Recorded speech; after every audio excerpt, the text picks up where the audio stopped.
As a leader in the grief space, I've cared for and supported families and communities for over 20 years. This show dives into the journey and experiences all of us will most certainly encounter in life. Welcome to the Guiding Grief podcast, where we discuss grief and explore opportunities for growth and connection.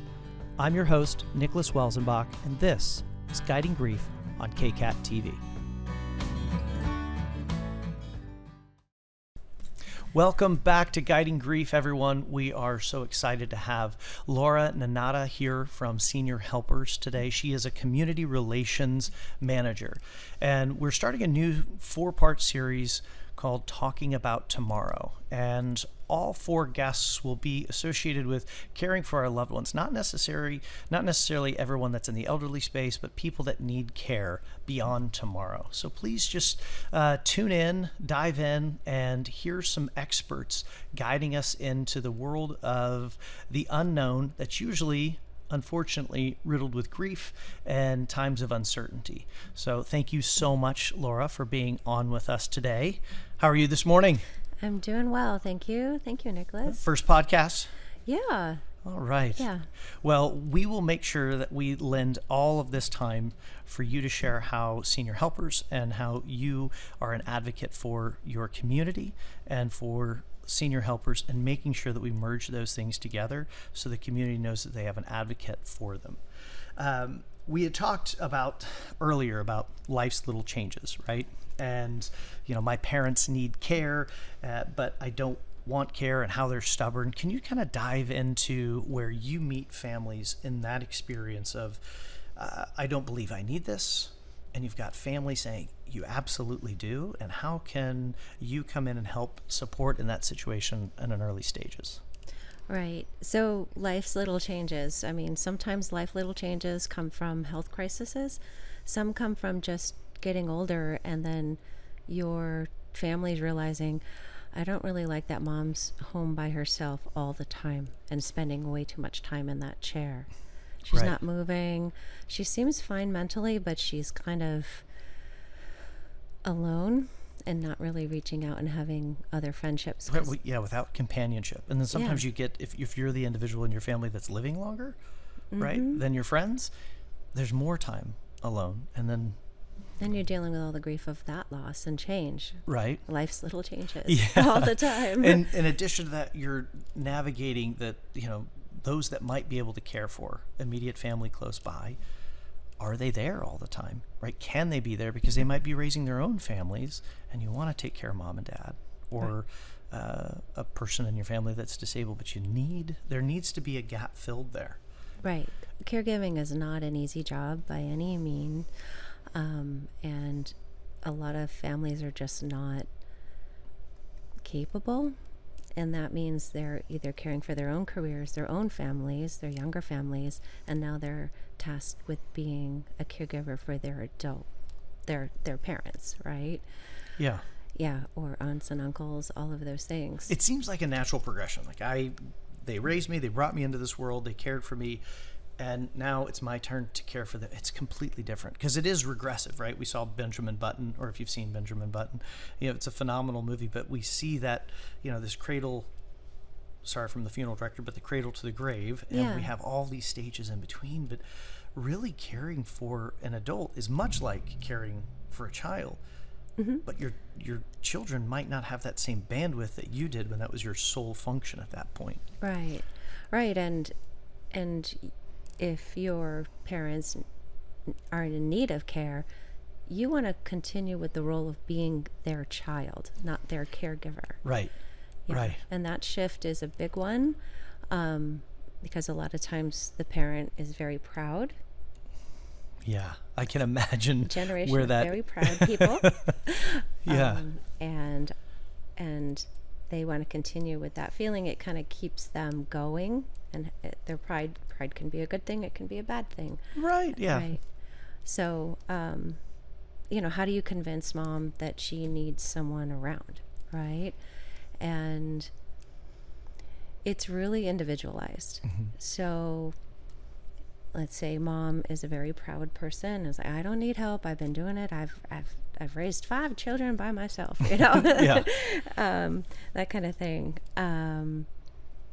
and I'm fine. And it's like, you're not fine because I'm not fine, meaning her daughter or her son is not fine, feeling that her needs are changing and they live in a different city. They can't be there as quickly as they could. They're not immediately available because they're dealing with their own families and their own situations, their own health crises, right? So there's a lot of things that are going on. So finding out like what I really enjoy about my job is meeting with families and kind of figuring out that puzzle piece. Like, what makes them tick, right? Just finding what their pain point is. So if I know the pain point of the daughter saying, I can't be available to her, I live far away. Right. If something happens, I'd feel better about someone checking in on them. And so you have to set that up, right? Because if you're away and then there's not someone yes, to jump in, you don't have a relationship with senior helpers at that point in time. You're a plane right away. You're an hour's car ride away to getting to your loved one because you don't have a liaison. You don't have an in-between. No, exactly. And, again, mom will say, I'm fine. Until they're not, and then they need help, right? We all remember that in the late 90s, yeah. right? I've fallen and I can't get up, yeah. right? Well, it's not necessarily 911 that needs to be called. It's a lot of the times you mentioned companionship is a huge part of senior helpers. Right. Because their friendships have changed, their family dynamics have changed. We're different people every day already. Oh yeah, constant evolution. Yeah. So sometimes I say, think of it as an assistant. You get to have an assistant. Like, say if they are a parent, or the parent who needs care is someone who really likes to be in charge, right? If I find out that's kind of their power, right? Right. You need to change approach. Yeah, you have to say, understand. Well, let's get someone assistant because, like doing all those things that you don't care to do. Right. Let's have if you need to send that box to the shredder, let's take care of that for you.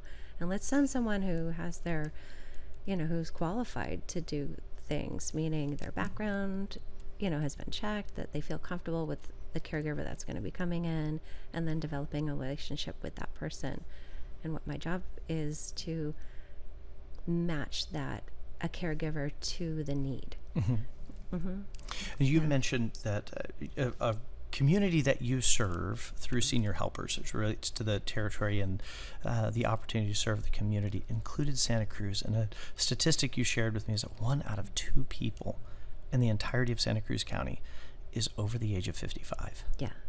The So need is huge. And it doesn't mean that there's not younger people that don't need.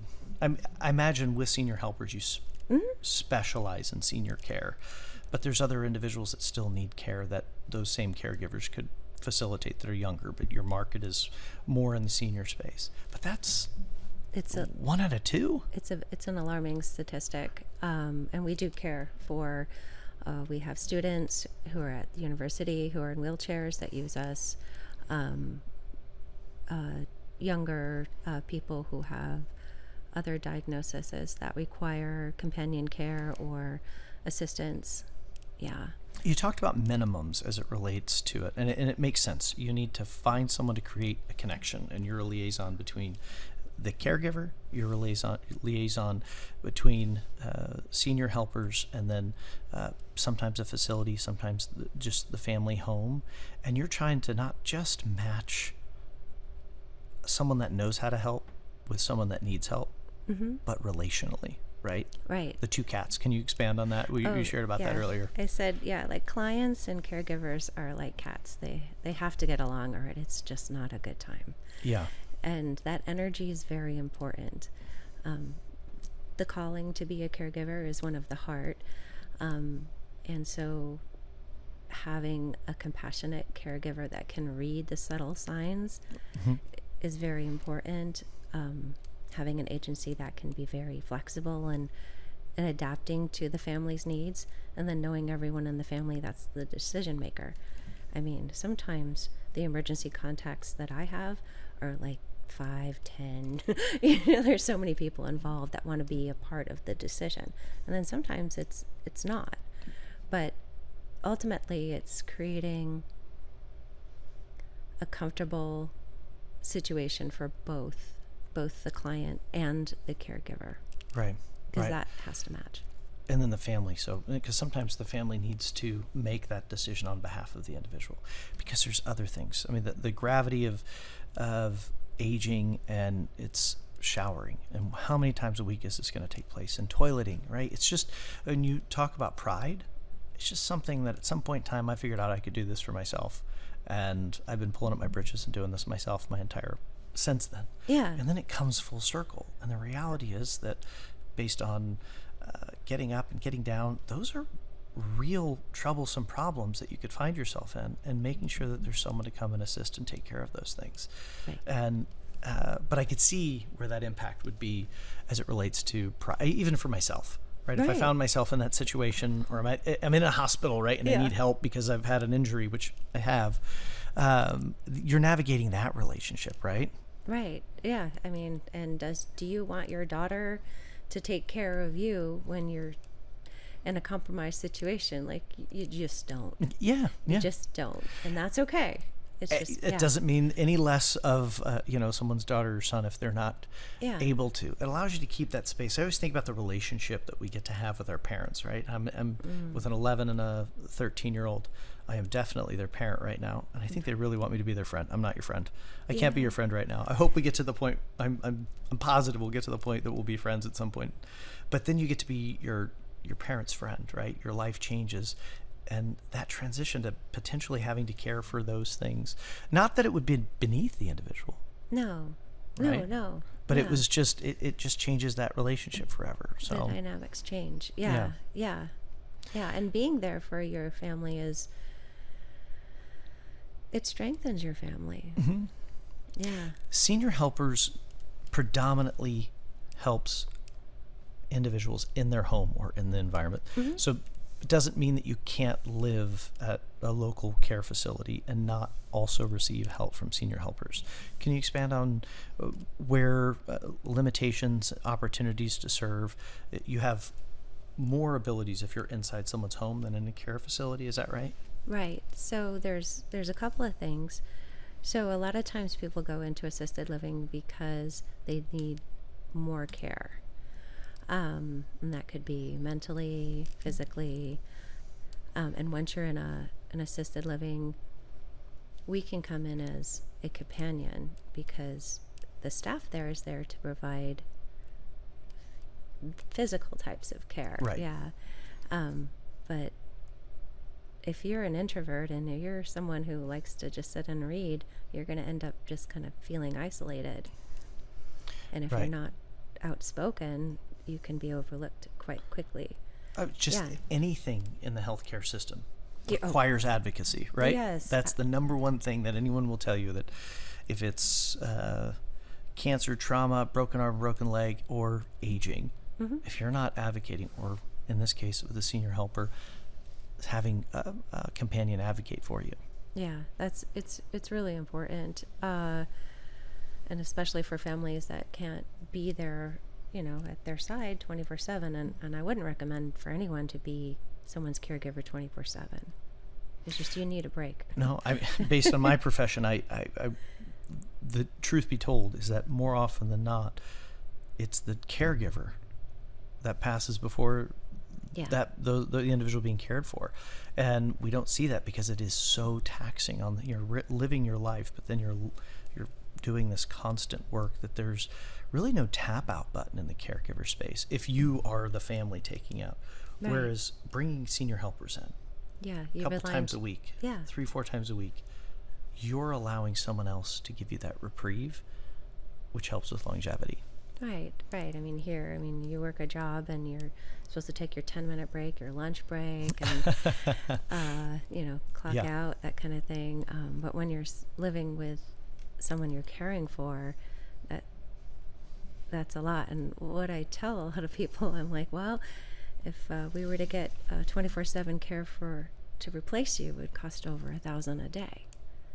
And that's that people, wow, it's like, you're doing a lot of work. Right. Give yourself a break. Give yourself an opportunity to go for a walk. get your hair done, go get your nails done, go. Not listening for that bell in the house. Need something, need something, need something, right? Yeah, you're constantly on call. And that's not a good quality of life for you, because I can also tell you, I have been to, they have post-acute. So if someone falls, right, you're in a post-acute. That's like a place outside the hospital that helps you get ready to go home. Rehab. And well, you have the caregiver, let's say it's the wife, or the wife in this case, and she's been the caregiver, and now her husband's in the post-acute. But now guess who's joining him, because she overdid it. Right, pushing too hard, and now they're both, they're in the same room, and now they both need care. Yeah. And I just tell people with wide circle eyes, just like, I don't want to see you together in a room right now. That's not the kind of room you need. Yeah. Just, I think in this business I've seen a lot, and I speak from the heart when I say it, just because I have real stories that have affected real people, and I don't want that to happen to them, and I just want them to just get a couple days a week, 4 hours, just take 4 hours for yourself. And I say to them, well, it's already, I'm talking to you and it's noon, so what have you done in 4 hours for yourself? Right. And they're like, wow, I didn't think about it in that capacity. Yeah, fast 4 hours, because 4 hours seems like a lot of time. It goes fast, right? Yeah. Well, we are going to take a quick break, and we're going to be back with Laura Nanada, and we're going to continue to have conversations about senior helpers. And what we're going to focus on, you talked a little bit about cost, and I don't want to dive into the cost of all of the things that you do, but really about how those costs are offset in the future. So stay with us. We'll be right back with Laura. Thank you so much for tuning in. I'd like to take an opportunity and pause just to thank our sponsors, Darling Fisher and Los Gatos Memorial Park, celebrating lives one story at a time. As members of the community here in Campbell, San Jose, and Los Gatos, it has been an honor to care for so many of the loved ones of our community, and we are so grateful for your trust.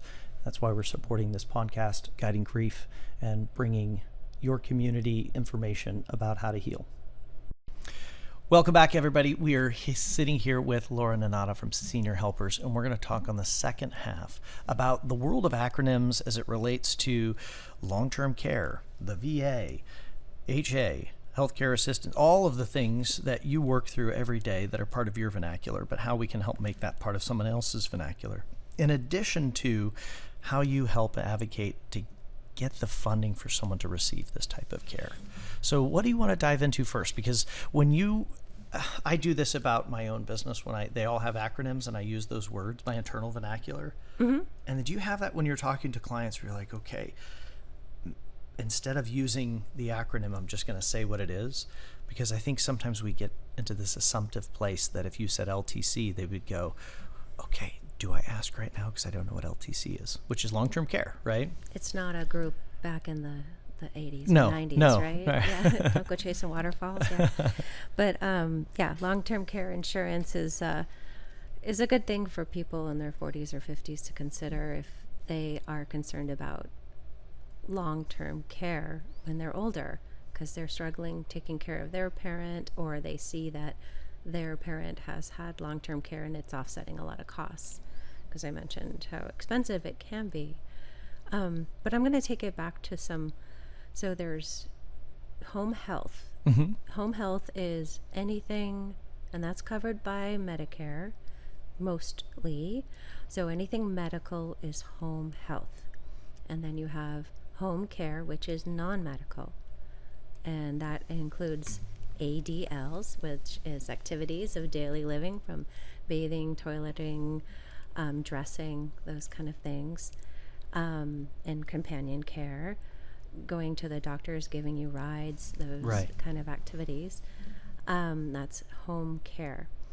And then we talked about long-term care insurance, and that is what home care is covered. It covers home care, and long-term care insurance can also cover when you're in an assisted living, right? And then we talked a little bit about the VA, and what is the VA? Right. The Veterans Affairs assisting, but you have to.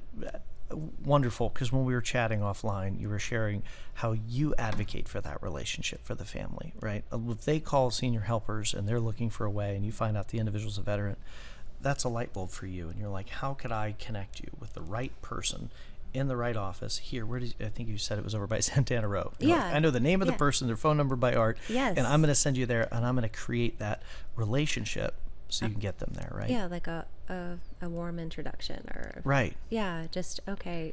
I'm here for you. I'm gonna come up with a solution, regardless if I'm in it or not. Mm-hmm. I want you to start the process. So if I hear a client is a veteran, or they're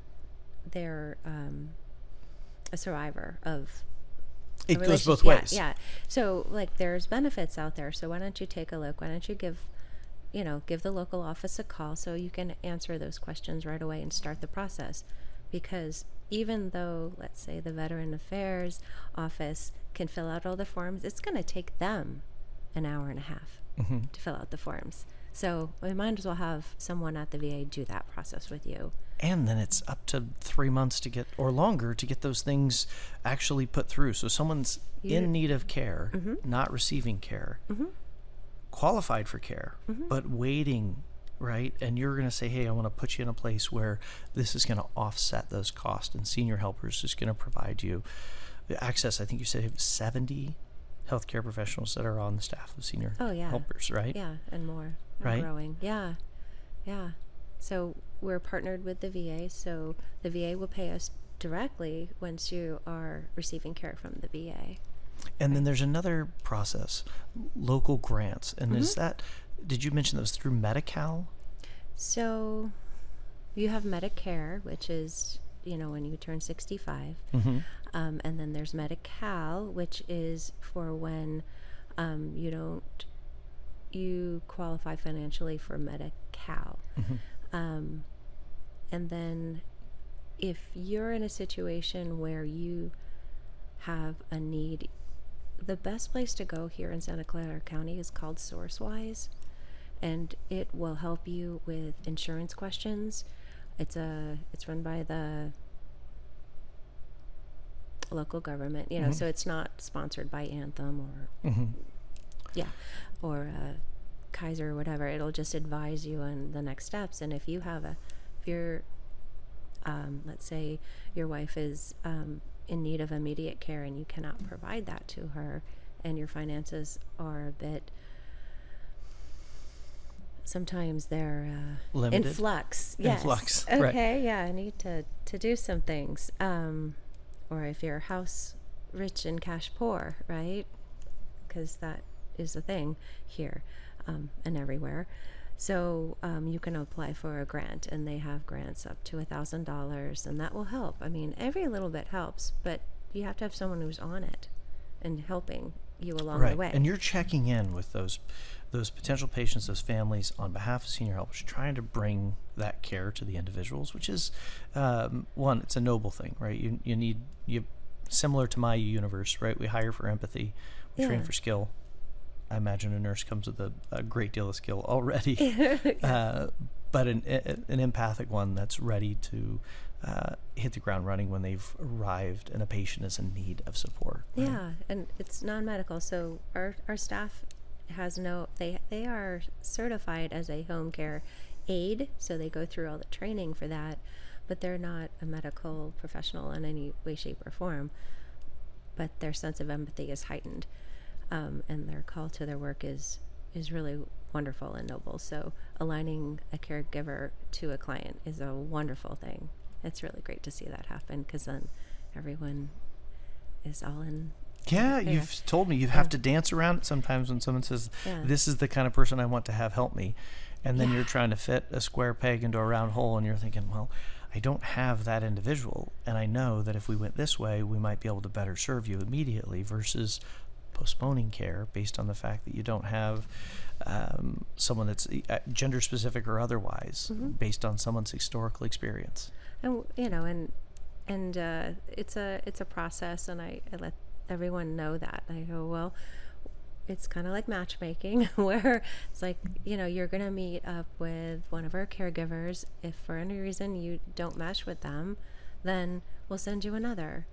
And sometimes they're very specific. Well, I want a young person with me because I have a lot of physical needs, and I think that would be a good fit.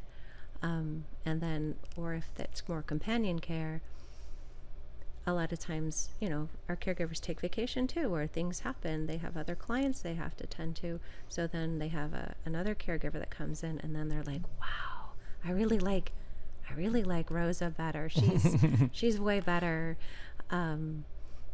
because I relate better to her. And sometimes you think what you need is what you need, but it's really what you get. Right. Yeah. Right.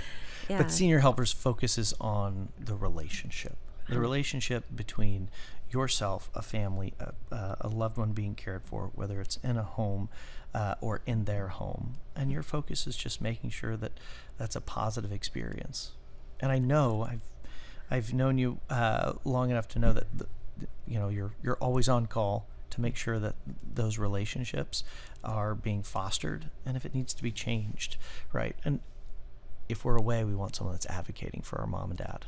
Right. I think that's one thing. Thank you for sharing about that. Is increasing the team, increasing the family, the level of care in the family, because now you have a set of eyes at home that is working in the home, caring for mom or dad, and then they're able to alert the team of changes, because that could be something, as common as I talked about a UTI, like a urinary tract infection. That could just set mom or dad off into this rage and spiral, and they're not able to express themselves on understanding, but a caregiver would recognize those signs and alert our team so we could get that taken care of. And something that an elderly community is susceptible to, right? Yeah. Just based on activity level, age and activity level. Yeah.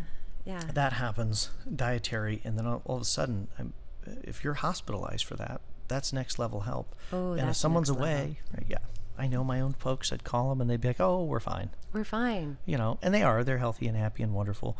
But at some point in time, they might not be. And do they have that within them, pride level, to say, I'm not okay and I need additional help? So if we're really talking about tomorrow, it's starting to have realer conversations earlier. So when these situations do arise, and they're going to be ones you don't even dream up of. Yeah, absolutely. Right? So yeah. When you have that connection with your parents, no holds barred, just kind of being real, and you're showing your vulnerability, just saying, hey, I'm doing a lot right now and I really love you, and make sure that is always expressed. And I want to make sure we provide the best care for this time in your life, just as you've provided the best care you could for me. Yeah. Right? And a lot of times that heartstring is the thing that ties people to really be, how are you doing? Yeah, we have that at our universe when we're trying to, family comes in, and it's usually, mom and dad, and they're like, yeah, we need to make sure that we plan funeral, cemetery, burial, want to do all that other stuff. And then they go back, right? Their biggest objection is when they know this, hey, I'm going to go back and I'm going to talk to my kids about this. I'm like, you're not going to die in their universe. They don't want to talk about it. Their parents' mortality, right? I've had that conversation with my folks, and I do what I do for a living, and they're still going to live forever, right? Yeah. Which is not true. It's one of one. Yeah. And that needs to happen, because if I don't know whether it's burial or cremation, right? Those are certainties. Needing help at some point in your life is almost a certainty.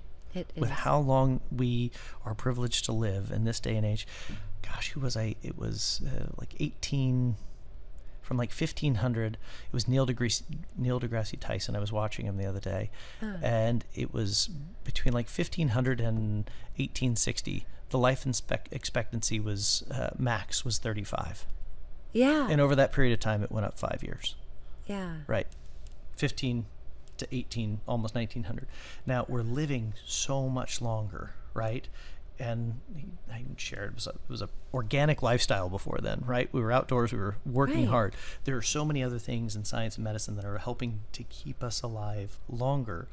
And with that, I know at 44, sometimes it hurts when I wake up, right? And then that gets compounded when you get older, and you need something like a Senior Helpers to come in. I'm hoping I'm going to stave that off for as long as possible by being active today. Yeah, it But it starts doesn't, first. I Yeah. can't, right? Yeah. There's things that are the unforeseen for us so that we can be prepared. But you mentioned, so back to the long-term care. Long-term care, I think in my mind when I hear that, I think of, I need long-term care.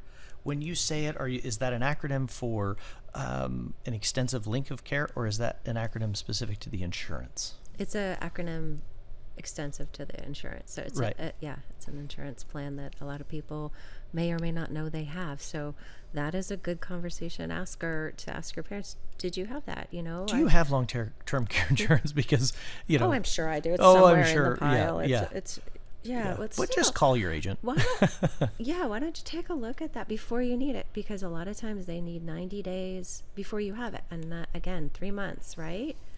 So you've just bought into that policy. You're spending hundreds of dollars all of this time, right? And then now you need it. And then they're like, well, you have to pay out of pocket now for the first 90 days. Oh my goodness. So it's Yeah, it's insurance. huge offset. So Yeah. and you have to still jump through all the hoops. So working with an agency that helps you along the way can also be a very nice thing, because we have a long-term care specialist on our team. So like insurance, as it does, things get denied the first time. Second time, oh, we need it dotted with a heart. We need it. We need all these things, or there has to be this. They didn't check this box. Or sometimes you do when they say that you don't receive it. So there's just someone who's that drip of water to make sure that it is taken care of. Right. But Advocacy. in a good way. Yeah, advocacy again. Increasing your team. Well, I am so grateful to be able to talk to it. The last thing I want to cover is, how have you found yourself in this space, and why do you keep doing it? Okay. So I kind of tell people my story. I came cross country. I graduated from the University of Massachusetts at Amherst to be a teacher. And a friend of mine was an engineer, and so I drove cross country with them, and I found a job in a day over here. I didn't have a car, I had a bike, and I'm like, wow, I found a teaching job. And my parents back home said, wow, California, it's kind of expensive. And I'm like, oh, no, it'll be fine. So I worked in the education space for a while, and then I got a teaching job, and I was like, wow, the cost of housing and what I'm getting paid annually is not adding up, and I can do math okay. So I went into high tech for a bit and rode that wave, and was with a construction company with my husband at the time, and so we grew that and raised our family together, and that was really fun. And then I looked at our finances again and said, wow, healthcare is so expensive. Why don't I work for them? So I did. I worked for Kaiser and Anthem selling Medicare, and that's how I ended up in the senior space. And I really enjoyed it, because then I could come up with creative ideas like a teacher to explain things, and also do fun things like I would do watercolor events, and it was really fun. And they were better behaved most times. Yeah. So So it filled the cup, and it's yeah, I was always able to serve my community is the main point. It was like, as a teacher, I'm still serving my community, because that's what I really love to do. that's awesome. Yeah. Well, I am so grateful, Laura, for you being on Guiding Grief and launching our Talking About Tomorrow series. And Senior Helpers is in our community, and they're in your community, and they're willing and able to advocate for, support, guide, and make sure that you have the bevy of resources at your fingertips to ensure that you can care for your family if you're not there, or if you need a break.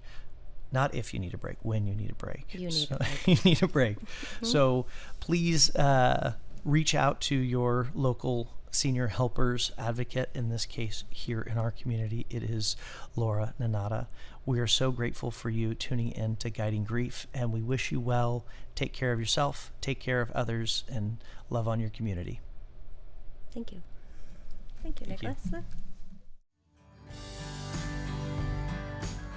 Thank you so much for tuning in to this episode of the Guiding Grief podcast. I'm your host, Nicholas Welzenbach. Grief is a profound experience, but you're not alone. Let's continue to navigate this journey together. If you have any thoughts, questions, or topics you'd like us to explore, reach out. Until next time, be kind to yourself, find strength in your resilience, and always hold on to hope. Before we end, I'd like to give a quick thank you to KCAT TV for producing our show. Please remember, be good to one another.